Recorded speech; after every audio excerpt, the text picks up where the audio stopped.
Bom dia a todos, graça e paz do Senhor Jesus Cristo. Amém? Vocês estão aí, né?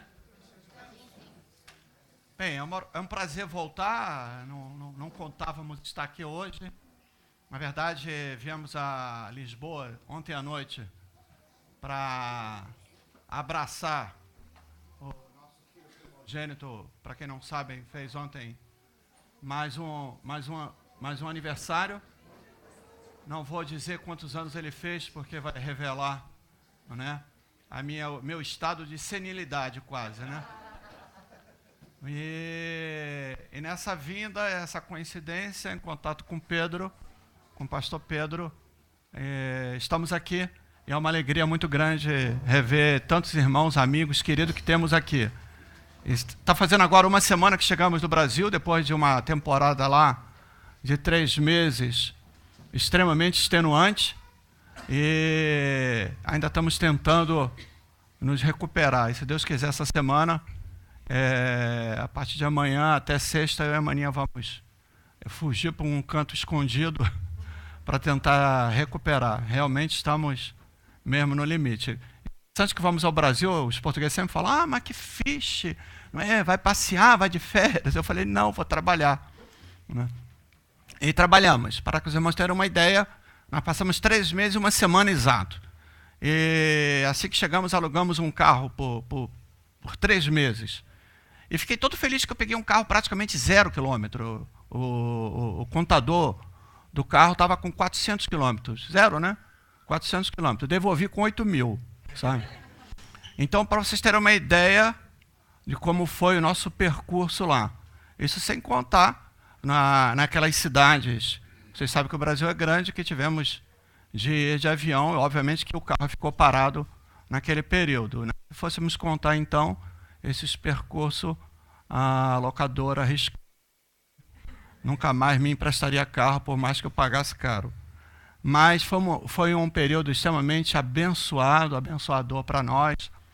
As experiências que tivemos, que trouxemos, foi extraordinária. Também aproveitamos para lançar o nosso segundo livro, de um projeto usado para mim, né? De uma trilogia. E esse é o segundo livro. Ano que vem, se Deus quiser, estaremos lançando o terceiro lá no Brasil e depois trazendo para cá. E eu quero de antemão, não viemos aqui vender livro, mas preciso vos dizer que esse livro, 100%, ou seja, os 10 euros do primeiro, os 12 do segundo, 100% do livro, ele vai para o nosso projeto lá em Viseu, na aldeia de Abraveses. E temos algumas necessidades urgentes. Os irmãos no Brasil foram muito sensíveis, nos abençoaram, e já podemos, o que acabou sendo conhecido lá no Brasil como o banheiro da Mena. Porque quem conhece a Mena anda de cadeira de rodas, e apesar do espaço que temos ser assim espetacular, muito amplo, mas a casa de banho é muito pequeno e a porta e a Mena não consegue entrar com a sua cadeira de roda. Então eu preciso construir uma casa de banho adequada para alguém que é deficiente físico. E lá no Brasil, de uma maneira surpreendente, nem fomos para isso, souberam, e a primeira igreja Batista de Santo André, quando preguei lá, num momento assim único, recebemos uma oferta e já trouxemos o suficiente para construir o banheiro. Mas temos outros projetos lá. Nós vamos construir uma cozinha e vamos comprar frigorífico, placa de fogão, porque também temos o projeto de oferecer sopa, principalmente no inverno, para não só as crianças que lá frequentam, mas idosos que vivem lá na aldeia.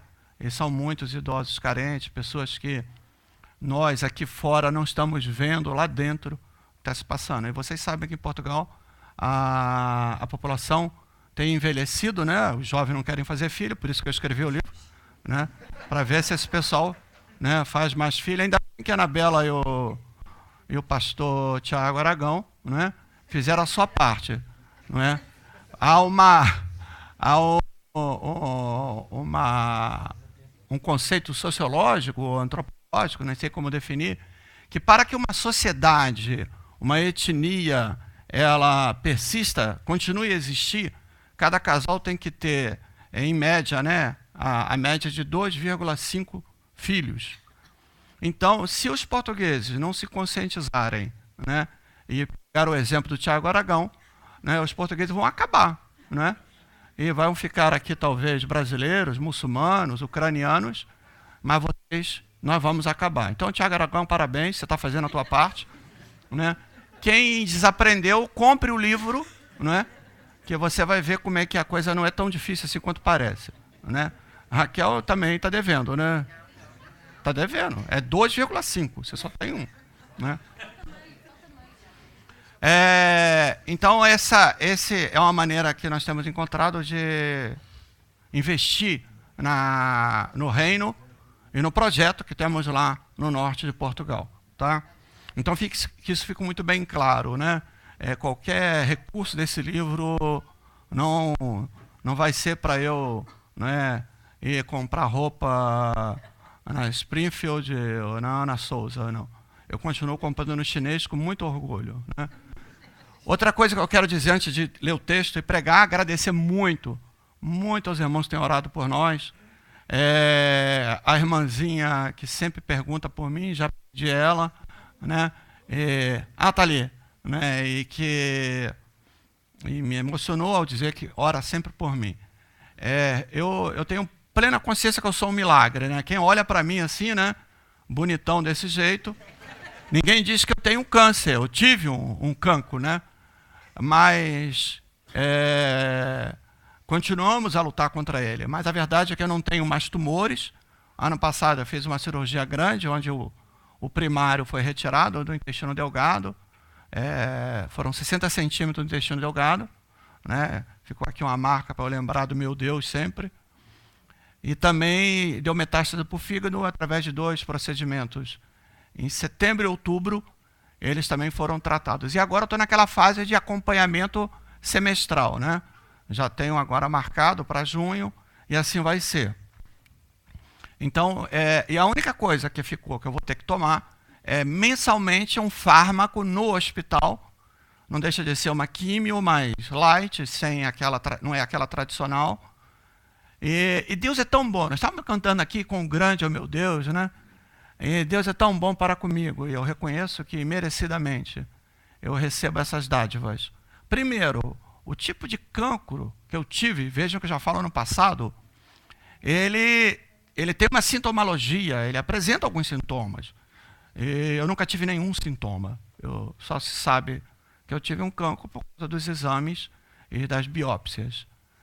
E esse fármaco que eu tomo mensalmente, continuo a tomar, talvez eu tome para toda a vida, ele também apresenta alguns efeitos colaterais. Não tão grave quanto a químio tradicional, sabe? Mas também eu não tenho nenhum efeito colateral. Então, ou seja, eu posso cantar com toda a convicção da minha alma, com grande, meu Deus. E ele me deu uma sobrevida, eu tenho muita consciência disso. E essa sobrevida, eu quero gastá-la aqui em Portugal, a serviço do meu rei. Né? E vou pregar sobre isso hoje também. Então eu agradeço muito, continue a orar, não só pela nossa saúde, não é para que nenhuma célula cancerígena, diabólica ou sem vergonha queira voltar, né? Mas para que tenhamos saúde, disposição e determinação de continuar o projeto que temos lá, continuamos a manter em Viseu, em Abraveso. Ontem eu estive lá de volta no culto, né? Nosso culto lá é às quintas. Não somos adventistas, mas fazemos o culto aos sábados, que é o mais apropriado lá na região.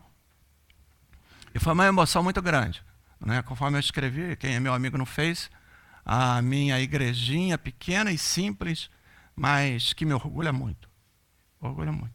Tudo aquilo que temos, que tem sido feito lá, são eles. Muito pouquinhos, mas que se doam e se gastam a serviço do rei. Não é? E Deus está sendo glorificado nisso. Daqui a 2 semanas teremos o nosso primeiro EJC do ano, o Encontro de Jovens. Já sei que alguns daqui irão, e vai ser mesmo muito bom receber cada jovem daqui lá, né? capitaneados aí pela dupla Fabrício e Demóstenes, estarão lá conosco, se Deus quiser. Será mesmo uma alegria. Bem, é isso, irmãos. Esse é um pequeno relatório. Estávamos tremendamente saudosos. Cada vez que a gente vai, precisa ainda ir ao Brasil, temos coisa ainda lá para fazer. Fundamos uma associação, uma missão lá de apoio ao Ministério com Famílias. E Deus tem aberto muitas portas lá. Nós temos uma equipe lá, missionário lá, que treinamos, que nos substituem quando estamos aqui. Mas ainda vai levar algum tempinho para eles caminharem sozinhos e eu não precisar estar tanto tempo no Brasil, né? Mas minha pátria também é Portugal e nós sentimos falta demais daqui. Sem maiores delongas, abram suas Bíblias em Gênesis capítulo 12. Vamos ler os 3 primeiros versículos. Com certeza, como eu conheço essa igreja, conheço o pastor da igreja e a liderança dessa igreja, né? E vocês são privilegiados por tê-los. Eu estou me sentindo vendo aqui, né, essa malta fera sentada me ouvindo. Estou me sentindo como o substituto de Agostinho de Hipona se sentiu, né, quando ele passou o cajado. Não me lembro mais o nome do famoso, do irmão que substituiu Agostinho, lá em Hipona, e no discurso que ele fazia, na pregação que ele fazia, sentado no tablado atrás dele estava Agostinho. E aquele homem começou o discurso dele assim, né, dizendo: enquanto os gansos grasnam, os cisnes calam, se referindo a Agostinho, que sentado, calado, ouvia o seu sucessor agora a pregar, né? E o sucessor humildemente se comparava a um ganso que grasnava, enquanto Agostinho, como cisne, cantava, né? Eu me sinto assim quando eu venho pregar aqui. Tem muito cisne sentado e um ganso esgarniçado vai falar agora, né? Mas Deus fala através de ganso também. E creio que Ele quer falar à igreja nessa manhã, mesmo através de um ganso, né? Ele há de falar. Essa é a minha oração. Eu creio que já acharam, né? Gênesis de 1 a 3. Como eu já citei aqui, às vezes eu gosto de pregar uma partida no povo de Deus e pregar lá em Obadias, Abacuque, e ver os crentes desesperados procurando e não achando, né? Por isso que eu aconselho a comprar tablet, né, smartphone, que a gente acha fácil esses livros. Mas Gênesis é bem misericordioso para procurar, né, e para achar. Agora, se você não achou até agora Gênesis 12, enquanto eu falo, né, misericórdia, irmão. Você realmente está precisando voltar mais à escola dominical e fazer... Então diz assim, na minha tradução, vou ler minha tradução porque existem algumas traduções e o que eu quero vos falar, a tradução que eu tenho, ela é perfeita para isso. Diz assim: ora, o Senhor disse a Abrão: sai-te da tua terra, da tua parentela e da casa de teu pai, para a terra que eu te mostrarei. Eu farei de ti uma grande nação, abençoar-te-ei, engrandecerei o teu nome, e tu, sê uma bênção. Abençoarei os que te abençoarem, amaldiçoarei aquele que te amaldiçoar, e em ti serão benditas todas as famílias da terra. Vamos orar. Obrigado, Pai, pela oportunidade de compartilhar a tua palavra. Tu sabes que o meu estado, ó Deus, não seria condizente com a pregação pela emoção, pela alegria e também pelo quebrantamento de estar diante dessa igreja, que é referência aqui nessa cidade. Mas eu te louvo pela oportunidade e só me atrevo a abrir a minha boca se o teu Espírito estiver em mim. Se a tua voz for ouvida através da minha boca, mesmo sendo um vaso tão frágil, tão pequeno, mas eu creio no Senhor que amo e que sirvo. E eu peço que a Trindade se manifeste na pessoa do Pai, do Filho, Salvador, do Espírito que habita em nós, não só preparando o coração dos meus irmãos, mas falando através da minha boca. Ousadamente, eu quero ser bênção na vida dos meus irmãos. E quero ser boca de Deus nessa manhã, para a glória do teu nome, Senhor. É a minha oração, no nome de Jesus. Amém. Irmãos, eu tenho aqui assunto para tratar, né, até a hora do jantar, mas eu sei que vocês vão querer almoçar, eu ainda pretendo almoçar com meu filho. Mas essa palavra é a que eu tenho basicamente repetido sem inúmeras vezes nessa minha última viagem ao Brasil, que é isso, tem falado muito no meu coração. Nós temos vivido um evangelho, e principalmente no meu país, onde o evangelho é grande, é considerável, um evangelho com alguns equívocos, algumas prioridades que eu considero equivocadas. Várias.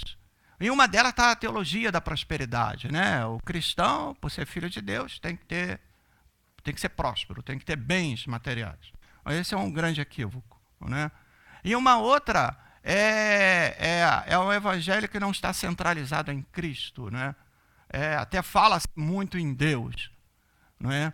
Mas Deus não é o caminho de salvação. Acreditar em Deus, a Bíblia diz que o diabo também crê, né? Estremece.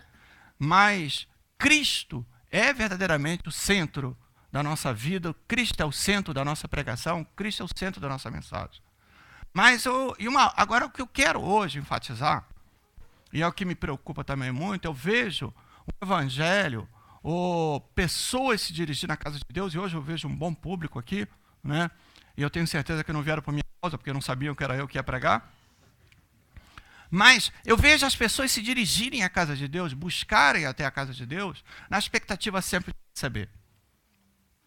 E eu até tenho dito que eu não sou religioso, não gosto de religião, eu não sei qual como eu definiria, se é religioso ou irreligioso, mas religião não é a minha praia. Eu sou, né, apaixonado por Cristo, sigo a Cristo, me relaciono com Cristo. Eu prego relacionamento com Cristo. Eu não pego uma religião cristã. Mas eu defino até a religião como algo assim muito primitivo. Eu sei da definição, eu sei da etimologia da palavra religião, mas eu tenho definido religião como algo primitivo, ou seja, a criatura procurando uma divindade para aplacar a ira ou receber favores da divindade. Não é? Então isso é muito primitivo. Vocês veem em religiões animistas ou índios ou locais mais distantes, isso, pessoas criando um deus, um totem, uma imagem, para ali prestar o seu culto ou para receber favores ou para aplacar a ira da divindade. E nós, sem percebermos, acabamos fazendo igual, de uma maneira mais light, e até com aparência de respaldo bíblico. Nós estamos interessados naquilo que Deus tem, não é? Em vez de estar interessado naquilo que Deus é. Nós estamos interessados no Cristo, né? E parece que na escola dominical falou-se alguma coisa nesse sentido, no Cristo que me manda em mar alto e eu pego 153 grandes peixes, né? Ou do Cristo que nos manda para o mar e nós enfrentamos tempestade e ficamos lá nos borrando de medo. Então, há um interesse não confessado e talvez não consciente de receber. Agora, Cristo nos chamou para quê? Por que nós nos reunimos como igreja? Por que nos congregamos hoje, domingo de manhã? Né? Por que existimos Batista Vida Nova? Para quê? Né? Para receber favores? Né? As mulheres que não casaram para arrumar marido, os que estão desempregados para arrumar emprego, os que estão doentes para ficarem curados, os que estão com problemas em casa para serem resolvidos, né? Para eu conquistar promoções, para eu entrar na faculdade dos meus sonhos. Vejam como acabamos por fazer do nosso relacionamento com Cristo algo interesseiro, algo onde eu quero receber. E Jesus disse que ele veio buscar e salvar o perdido. Eu não vi Jesus prometendo, não é, sucesso, conquistas. Não é? Eu vi Jesus, pelo contrário, nos desafiando, não é, a enfrentar perigos, nos doarmos, a darmos, mais vale dar do que receber. Nós vemos lá a parábola do bom samaritano, nós vemos tantos e tantos episódios que mostram exatamente o contrário. Mostra exatamente esse evangelho de doação. Então esse é o verdadeiro evangelho. O evangelho que se doa, o evangelho que se dá. E aí viemos para o Novo Testamento, né, no advento do Messias. Jesus, Deus se humaniza, Deus encarna, o verbo se faz carne, habita no meio de nós, que nós possamos perceber a grandeza de Deus e o propósito de Deus com a criação. Possamos entender que a criação se rebelou contra o Criador, e aí vem esse Deus amoroso, poderoso, quão grande que Ele é, se faz homem para que entendamos que Ele está, por amor, nos oferecer gratuitamente a salvação, uma vida eterna com Ele. E Ele nos congrega, nos junta como igreja, Jesus institui a igreja, não templo, mas comunidade, grupo, para quê? Para que eu leve o conhecimento de Deus, essas verdades, para os outros. Na hora dele partir, ele deixa a grande comissão. E qual é a grande comissão? Mateus 28, 18 a 20. Todo poder me é dado no céu e na terra. E lá no Brasil, quando eu prego em igreja pentecostais, eu falo isso.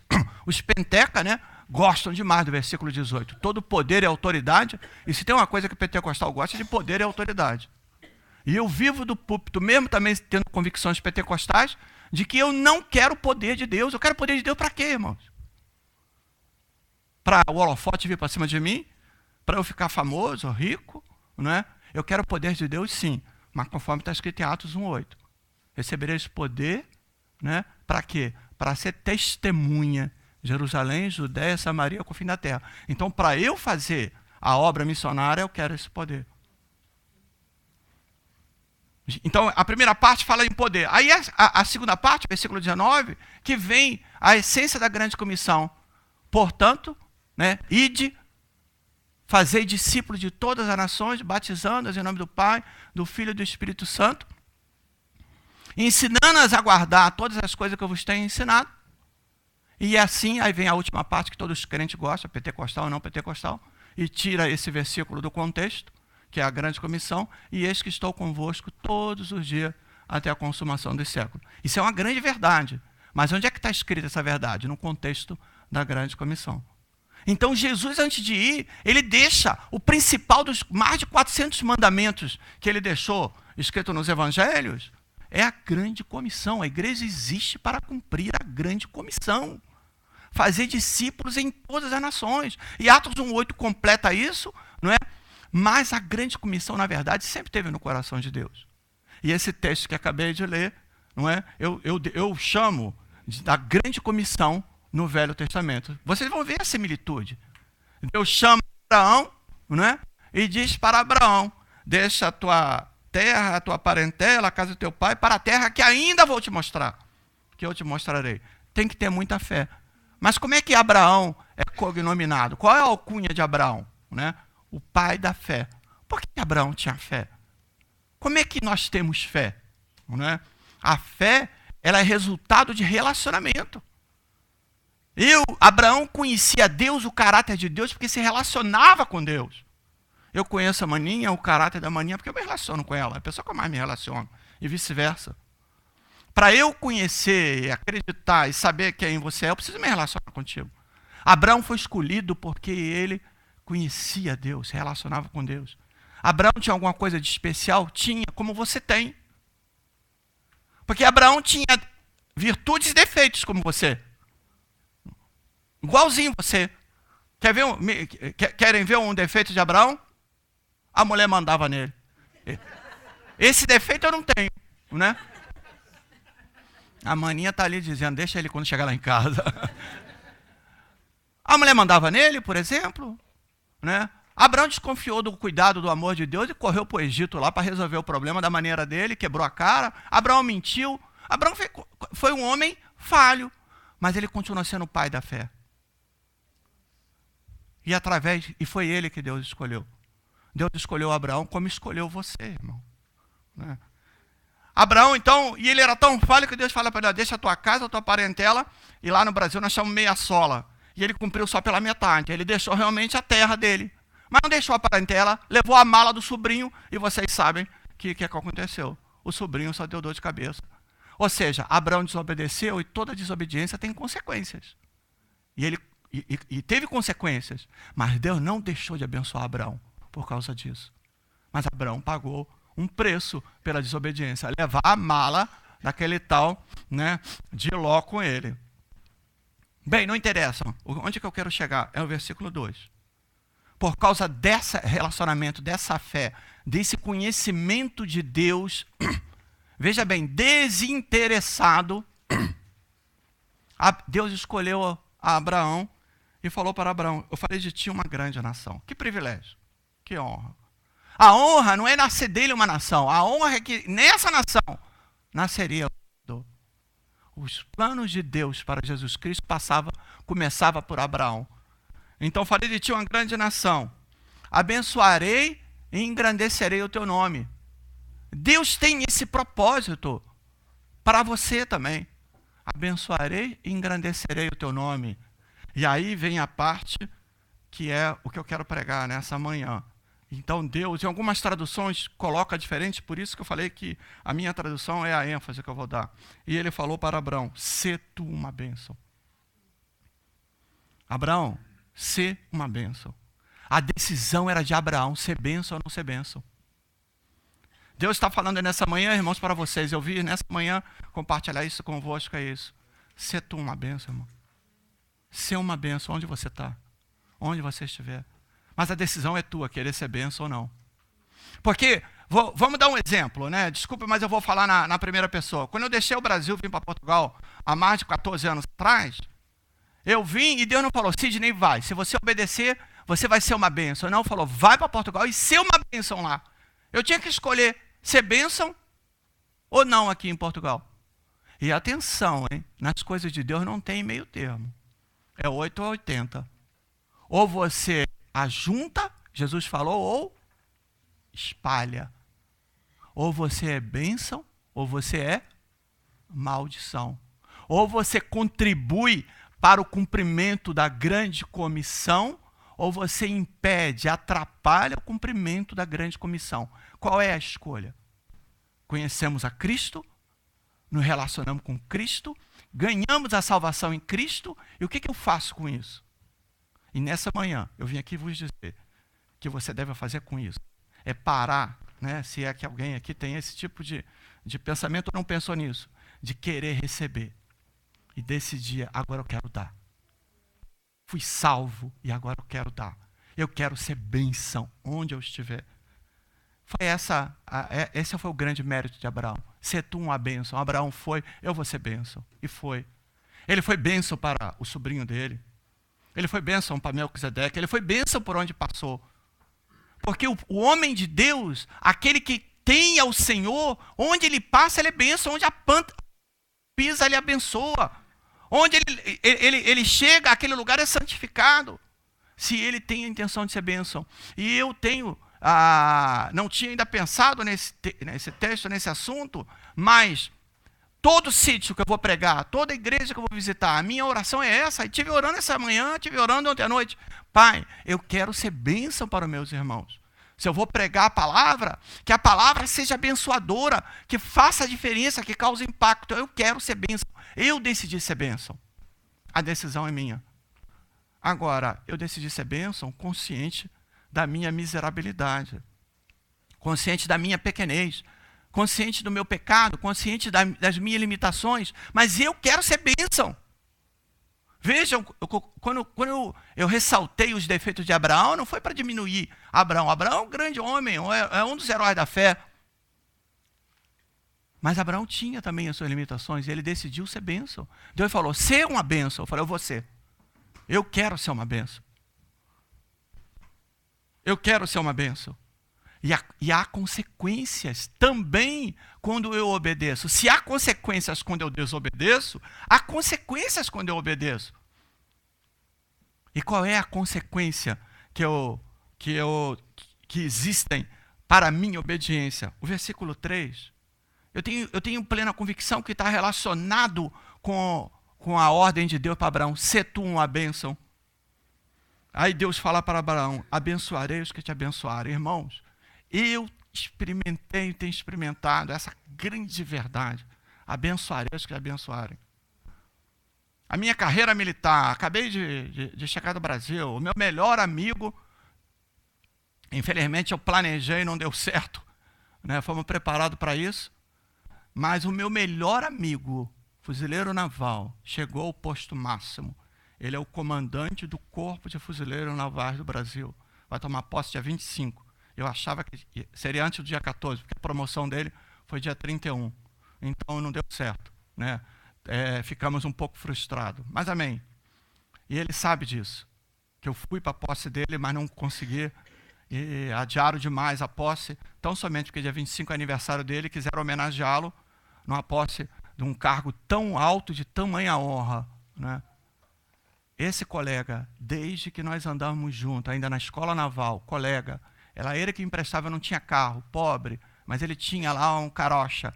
Ele me emprestava o carocha durante a semana, quando batia saudade, para eu ir namorar e ver a maninha, sabe?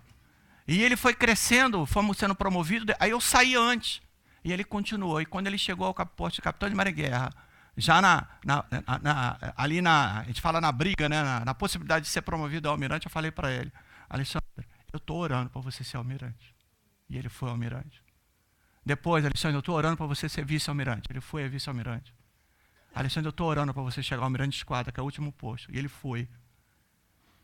E tem muitos exemplos, irmãos, não tem ideia de quantas colegas superiores e subordinados que me abençoaram e Deus abençoou.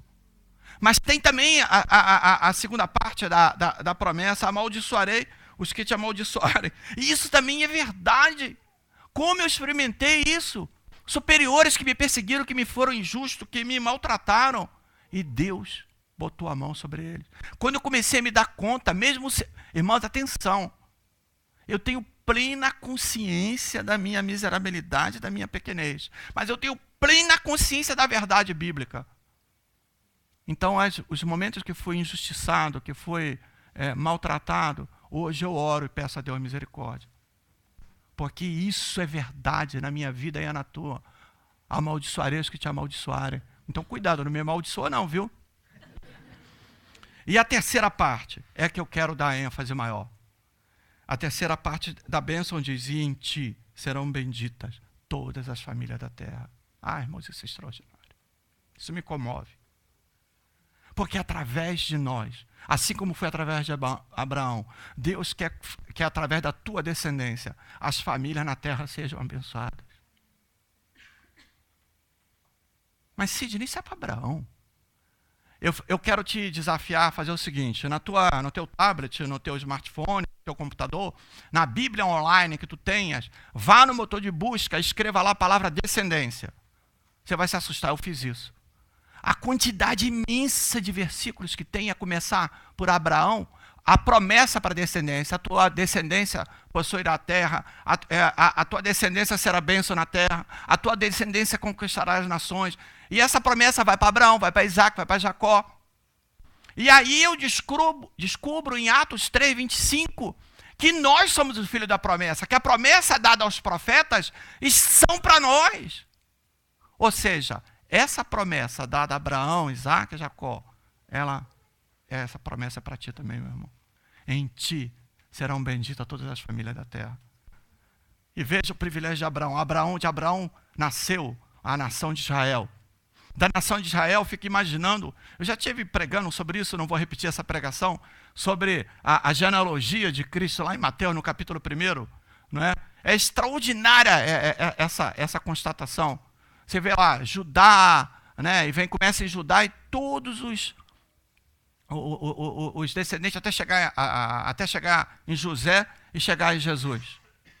Mas nessa relação da árvore genealógica de Cristo, só aparecem 5 mulheres. Vocês são muito abençoados, irmã. Minha mulher costuma dizer que ela é muito feliz por não ter nascido na Idade Média ou naquela época, que a mulher não era muito considerada. Hoje vocês são muito considerados. A gente deixa até vocês falarem na igreja, né? Porque biblicamente não era para falar, né? A mulher é muito privilegiada hoje, graças a Deus. Cristo quebrou isso. Foi Cristo que quebrou isso. Mas veja que nessa genealogia escrita em Mateus, aparecem só 5 mulheres. 5 mulheres. E essas 5 mulheres começam por Tamar, né? Uma nora que enganou o sogro e deitou com o sogro. Então não era alguém com um currículo muito bom, concordam? Aí depois de Tamar, quem segue? A segunda mulher dessa genealogia que é citada. Poderiam ter sido citadas todas. É citada a Raabe. Não precisa nem dizer. Raabe era uma prostituta. Jesus nasce de Tamar, nasce de Raabe. E depois de Raabe, quem é a próxima mulher citada? É Ruth. Ruth é a mulher virtuosa. Essa sim. Mas era gentia, era estrangeira. E você sabe como é que os estrangeiros eram tratados para os israelitas. E até hoje, né? Há muitos xenófobos por aí. Mas depois de Ruth, quem é a mulher citada? Batseba. Essa também não tinha um currículo muito bom, não, irmão. Porque a gente joga muita pedra em Davi, sabe? Mas Davi foi vítima. Davi foi vítima. Aquela mulher vai tomar banho pelada na varanda e sabia que o rei ficava lá. Ela é culpadinha, né? Coitado do Davi, vítima de Batseba. Mas o fato é que Batseba também tem um currículo. Aí depois a quinta veio Maria, essa sim é uma mulher virtuosa, agraciada entre as mulheres. Mas o que eu quero dizer com isso, que na descendência, sabe, do Senhor, havia pessoas que não tinham bom currículo, pessoas que não tinham a virtude extraordinária para ter a honra da sua descendência. Nasceu o Salvador. Eu estou querendo dizer com isso, irmão, é a pessoa como Abraão que Deus quer que seja bênção na terra, que da tua descendência seja abençoada. Essa é a promessa de Deus. De você não vai mais nascer Jesus Cristo. Da tua descendência não sairá mais o Messias, ele já veio. E Jesus, quando voltar, ele vai voltar em glória. Ele não vai nascer de novo numa manjedoura. Mas de você, glória a Deus, pode nascer. Pode sair da tua descendência um homem, uma mulher de Deus, que vai causar impacto na terra, ou no mundo, ou no país, ou na cidade, ou na vila, não interessa, ou talvez no teu bairro, ou talvez não, mas ele vai ser uma bênção e você vai se orgulhar da tua descendência.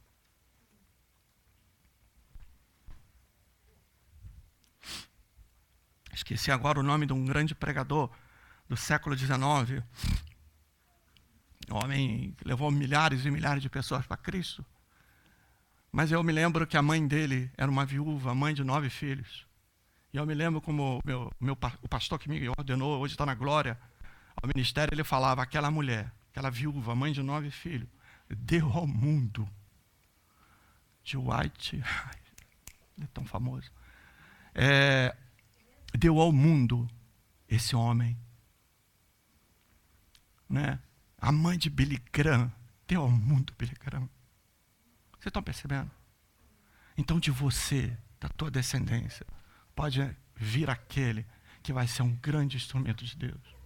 Ou não, um instrumento de Deus da tua descendência. Essa é a promessa. Essa é a promessa para você. Mas você tem que decidir, ao invés de querer ser abençoado, eu quero ser abençoado, eu também quero, irmãos. Mas antes de querer ser abençoado, eu quero ser uma bênção. Eu quero ser bênção. E você como bênção, eu quero dizer que Deus te escolheu para ser referência, para ser modelo onde você estiver. É isso mesmo. Deus quer que no seu trabalho você seja apontado como referência, como modelo. Deus quer que na sua vizinhança, viu, minha irmã? Você seja apontada como referência. Lembra daquela viúva quando passava Eliseu? Eis ali um homem de Deus e apontava para ele. Você seja apontado como referência. Pessoas que causam diferença onde você está, no prédio que tu vives, no bairro que tu vives, na escola onde tu estudas, onde para o teu superior, para o teu subordinado, que você seja referência, modelo. E você pode pensar, quem sou eu? Eu ser referência? Sim. Você sim ser referência. Isso não quer dizer que você vai se ufanar disso. Isso não quer dizer que você vai acreditar que você é o melhor dos melhores. Mas isso quer dizer que Deus vai te capacitar, vai te ungir. Ele vai te fazer você uma referência. Você sabe como é que eu aprendi isso? Há 2 anos atrás, quando eu descobri o cancro. Eu descobri o cancro, fui para o Brasil. Escrevi o primeiro livro. E isso na minha turma, né? A maioria estão aposentados, agora só chegaram 3 à reta final do almirantado. mas os demais já estão todos reformados. E isso foi um rebuliço no meio da minha turma. Eu confesso que eu fiquei meio assustado, eu e Maninha. O meu testemunho com o cancro e o livro. E eu escrevi o primeiro livro com toda sinceridade. Eu não escrevi para descrente. Eu pensei em casais, só, cristãos. E começamos a ser solicitados, eu e Maninha, chamado por colegas, casais, queriam estar conosco, queriam ouvir da gente, queriam saber isso, queriam almoçar conosco, queriam nos oferecer jantar e coisa assim. Um colega meu que já morreu, ele teve um câncer.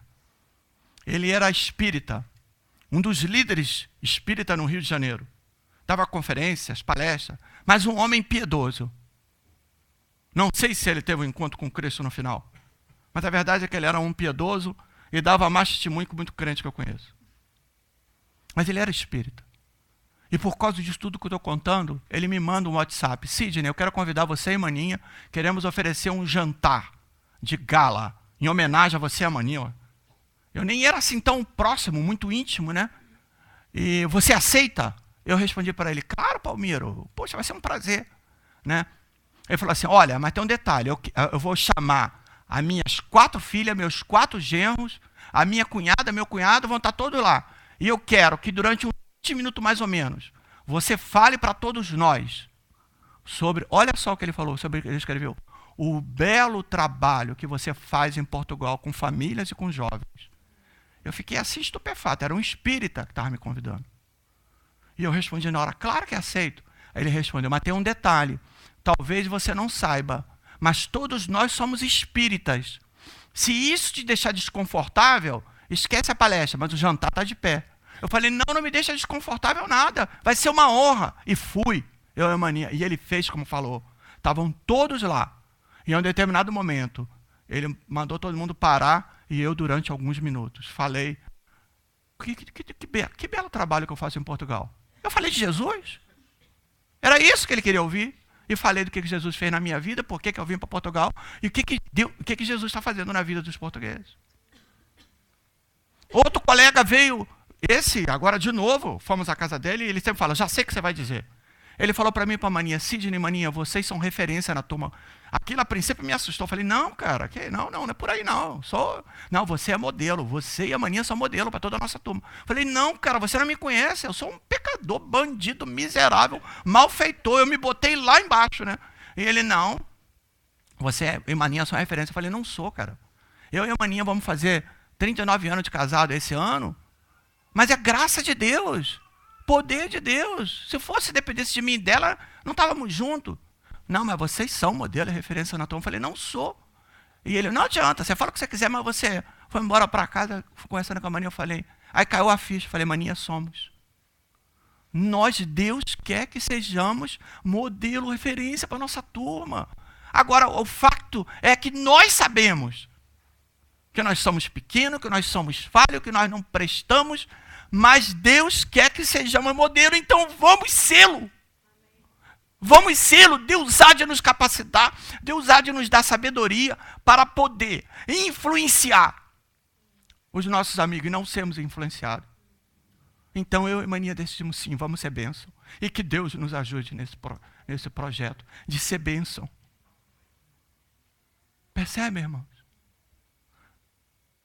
O que eu estou querendo dizer? E gostava que vocês saíssem daqui e fossem para casa pensando, a partir de hoje, eu quero ser bênção, onde eu estiver. Eu quero ser modelo na minha família, eu quero ser modelo na minha escola, eu quero ser modelo no meu trabalho. Eu preguei numa Assembleia de Deus grande, muito grande lá no Brasil, e eu falei sobre isso.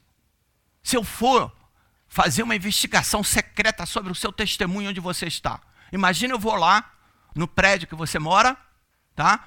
Bato lá no vizinho e pergunto, vem cá, como é que é o teu vizinho aí do lado? Fala, apontando para tua casa, né? Como é que é o vizinho aí do lado? O negócio aqui é feio, é barulho, é briga, sai palavrão. Mas eles são crentes? Crente nada, eles dizem que são crentes, mas olha, isso aqui é um inferno. Já imaginou?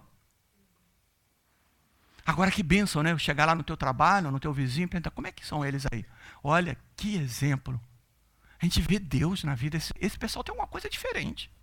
Eles têm alguma coisa que a gente chega perto deles e sente bem. Dá prazer ir lá visitá-los, conversar com eles. São sempre atenciosos, querem sempre servir, querem sempre fazer um favor. É você quando você é bênção, onde você está. Você é modelo, você é referência. A Ruth, aquela estrangeira, né? Quando ela voltou para Israel com a sua sogra Noemi, você lembra o que Boaz falou para ela? Boaz era filha da Raabe, hein? O que Boaz falou para ela? Boaz falou para ela assim: os teus feitos chegaram até nós, ao nosso conhecimento. Ou seja, o testemunho, a bondade, o cuidado dela tomou fama e Ruth era referência, Ruth era modelo. É isso que Deus quer para você, meu irmão. Resta saber o seguinte: você quer ser uma bênção? Há um preço a pagar. O preço a pagar, sabe, é se relacionar com Deus. O preço a pagar é a fidelidade. O preço a pagar é você vigiar a si próprio, sabe? O preço a pagar é você cuidar você ser dentro de casa aquilo que você vai ser para fora de casa. Você quer ser a mulher segundo o coração de Deus? Você quer ser um homem segundo o coração de Deus? Você quer ser o vizinho segundo o coração de Deus? O primeiro passo é fazer como Davi. Toda vez que Davi errava e pecava, ele se arrependia, ele chorava, ele reconhecia a sua falibilidade, a sua miséria. E Deus reerguia Davi de novo. E Davi salmodiava e nos deixou riquezas preciosas. Você quer ser bênção? Você quer ser um homem? Você quer ser bênção para a tua esposa? Quer ser bênção para o teu marido? Todo dia de manhã, quando eu acordo, eu oro isso, falo: Senhor, eu quero amar a Maninha, eu quero ser melhor marido para a Maninha. E eu tenho que fazer essa oração todo dia, porque eu não presto, eu não sou o marido que ela merecia.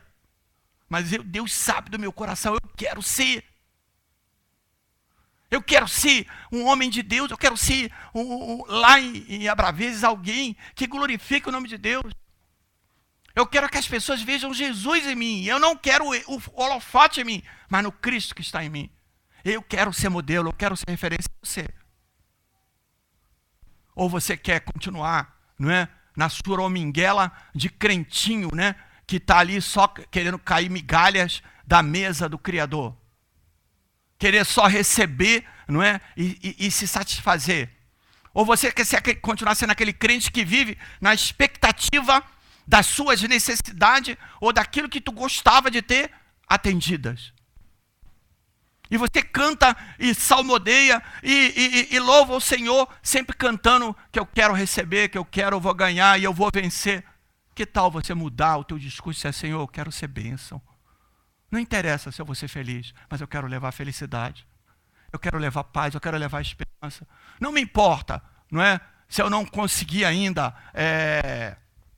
o meu mestrado, o meu doutorado, mas eu vou ser bênção. Não me importa se eu ainda tenho lutas a enfrentar, mas eu quero ser bênção. Eu não vou ficar refém das circunstâncias. Eu vou estar acima da circunstância, porque o Senhor é meu Deus. O Senhor é grande, quão grande é o meu Deus.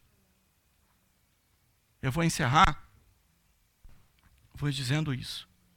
Não é?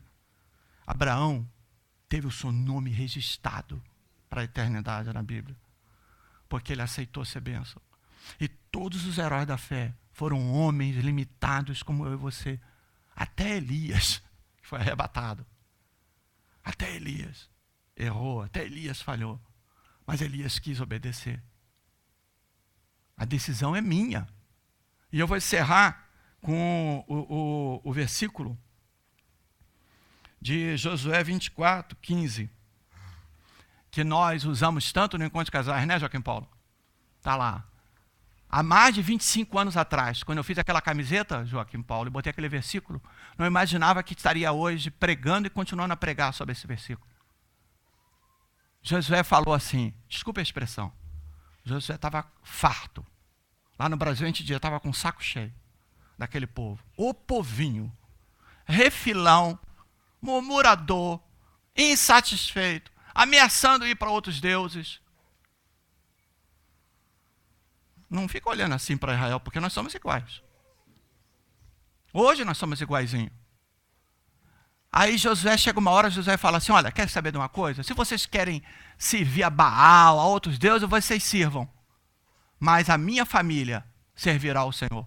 Não foi assim que ele falou? Não, não foi não. Ele começou na primeira pessoa. Eu. Tem que começar na primeira pessoa, irmãos. Josué poderia dizer, vocês vão para onde vocês forem, mas a minha família vai servir a Deus. Poderia ter dito isso. Não poderia? Não estaria errado o contexto. Mas Josué começou na primeira pessoa. E tem que começar na primeira pessoa, irmãos. Eu. Começa comigo. Começa em mim. Isso que Josué me ensina. Josué 24, 15, parte B. Eu, começa em mim. Eu decido ser bênção. Eu não vou esperar a maninha ser bênção. Eu decido ser bênção. Eu não vou esperar a maninha ter uma experiência com Deus. Eu vou buscar a Deus. Agora eu sei que a minha mulher também faz o mesmo.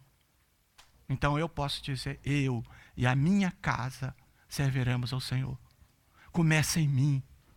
Então comece em você, marido. Comece em você, esposa. Comece em você, filho. Né? Você sai daqui hoje dizendo, sim, eu vou fazer isso. Eu servirei ao Senhor. E se todos na mesma casa o disserem, aí vocês se reúnam, abracem-se e falem juntos, em uníssono, eu e a minha casa serviremos ao Senhor. Eu e a minha casa seremos bênção nesse mundo. Eu e a minha casa seremos referência onde estivermos. E aí, nós vamos colher na eternidade, irmãos, a consequência disso. Porque eu sei que na eternidade tudo ficará claro. A Bíblia diz que será como se estivesse vendo um espelho. Mesmo que na eternidade o tempo não seja como nós contamos aqui, eu fico imaginando na eternidade, quando chegaram meus filhos, os meus netos, aí vão começar a chegar a minha descendência que eu não conheci. Não sei se eu vou ver bisneto, mas vai chegar bisneto e vai me procurar e falou, Bisa, lá no Brasil a gente chama de Bisa, né? Bisa, obrigado pela tua fidelidade. Por causa da tua fidelidade eu estou aqui no céu. Aí vai chegar o meu tetraneto, tetravô, obrigado pela tua fidelidade. Graças a ela eu estou aqui. E vão chegar pessoas de todo canto do mundo. Mulheres que casaram com meu tetraneto, quintaneto, sextaneto, eu não sei como é que fala. Mas, sabe, vão chegar e vão falar obrigado. Porque você deixou uma influência que alcançou meu país, que alcançou a minha família, lá no outro lado do mundo. E aí a promessa de Deus está se cumprindo. Eu tenho certeza que eu vou ver a promessa cumprida na eternidade. Em ti serão benditas todas as famílias da terra. E o que me emociona, e me emociona muito mais eu falar isso no Brasil, perceber que eu já vejo isso se cumprindo. Nunca imaginei que ao vir para Portugal, nunca pensei na hipótese. Hoje eu já vejo a minha segunda geração portuguesa. Meus 4 netos são portugueses. Então, da minha descendência, já veio a bênção para Portugal. E alguns deles podem casar com africana ou com pessoas de outro país, e lá está a minha descendência indo dominar a terra. Esse é o domínio da terra, é o domínio espiritual, é o domínio onde eu vou levar Cristo para todos os cantos da terra. Essa é a promessa que Deus tem para mim, Deus tem para ti. Não tinha só para Abraão. Atos diz que nós somos herança dessa promessa. Deus abençoe você e que você saia daqui e faça como o Júnior Lopes fez lá em Santo André. O André conhece, sabe quem eu estou falando, né? Não, o Júnior Lopes. O Júnior Lopes, eu fui jantar com ele depois da conferência missionária que eu preguei lá, e ele falou, pastor, eu e a minha família fizemos como o senhor orientou. Chegamos em casa, cada um de nós disse, eu quero ser benção. Nós citamos, eu e minha casa serviremos ao Senhor, nos abraçamos e oramos e consagramos a nossa casa como uma agência de Deus, uma agência missionária. O meu desafio para você é esse, que você saia daqui com essa decisão. Eu vou ser uma bênção. Onde meu pé pisar, eu levarei a bênção. Não estou mais preocupado em receber. O meu Deus me dá. Ele sabe a minha necessidade. Sabe, irmãos? Já há alguns anos eu aprendi. Eu parei de compartilhar com os meus mantenedores, sustentadores lá no Brasil, as minhas necessidades. As minhas necessidades materiais eu apresento ao meu Deus. E até hoje Ele tem suprido. Milagres eu tenho visto, sabe? E o banheiro da Mena é um exemplo. Eu não poderia ter ido ao Brasil fazer uma campanha para construir o banheiro, que era um motivo nobre. Nem lembrei disso. Mas Deus foi lá e deu com sobra para construir algo de qualidade digno. Vamos parar de querer ser abençoado. Ele vai abençoar, ele tem prazer em dar. Mas vamos querer agora ser bênção. Dá, porque é mais vale dar do que receber. Deus abençoe. Obrigado, Pedro, pela oportunidade de estar aqui